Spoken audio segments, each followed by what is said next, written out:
ஒரு நாள் ஷுஹதாக்களுடைய சிறப்புகளை எடுத்து பேசுகிறார்கள். ஷுஹதாக்களுடைய அந்தஸ்தை காண்பவர்கள் அப்படி அண்ணாந்து பார்ப்பார்கள் என்று நபி அவர்கள் அண்ணாந்து பார்க்கையில் அவர்களுடைய தொப்பி கீழே விழுந்தது.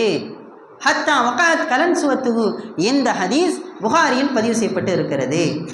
நபி ஸல்லல்லாஹு அலைஹி வஸல்லம் அவர்கள் தொப்பி அணிந்திருக்கிறார்கள். அதே போன்று நபி அவர்கள் ஃபத்ஹ மக்காவிலே மக்கா வெற்றி கொள்ளப்பட்ட பொழுது கருப்பு நிற தலைப்பாகை அணிந்து மக்காவிற்கு நுழைந்தார்கள். இந்த ஹதீஸ் முஸ்லிம் ஷரீஃபிலே பதிவு செய்யப்பட்டு இருக்கிறது. ஆதாரபூர்வமான ஹதீஸ். சஹாபாக்களில் அனஸ் ரலியல்லாஹு அன்ஹு அவர்கள் பட்டாலான கம்பளி நூலாலான அவர்கள் மஞ்சள் நிற தொப்பி அணிந்தார்கள். இந்த ஹதீஸும் புகாரி ஷரீஃபில் பதிவு செய்யப்பட்டு இருக்கிறது.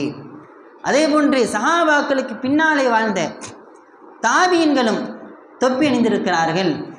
சையதுனா அப்துல்லா இப்னு சயீத் ரலியல்லாஹு அன்ஹு அவர்கள் அறிவிக்கிறார்கள், நான் ஜைனுல் ஆபிதீன் இமாமை பார்த்தேன். அலி இப்னு ஹுசைனை அவர்கள் மிஸ்ர் நாட்டை சார்ந்த வெண்ணிற தொப்பி அணிந்திருந்தார்கள்.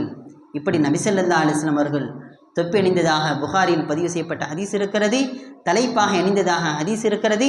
சஹாபாக்களில் அனஸ் ரலியல்லாஹு அன்ஹு அவர்கள் மஞ்சள் நிற தொப்பி அணிந்தார்கள் என்கிற ஹதீஸ் புகாரியில் பதிவு செய்யப்பட்டு இருக்கிறது.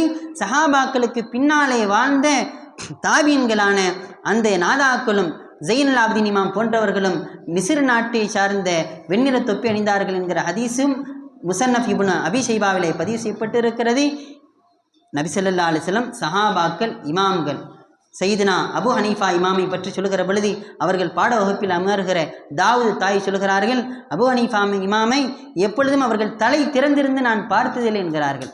ஆக தொப்பியும் தலைப்பாக என்பதும் இஸ்லாத்தினுடைய அடையாளம். நபி ஸல்லல்லாஹு அலைஹி வஸல்லம் அவர்கள் செய்த, சஹாபாக்கள் செய்த, அதற்கு பின்னாலே வாழ்ந்த இமாம்கள் செய்த ஒரு மிக உன்னதமான அமல்தான் தொப்பி என்பது. அதுதான்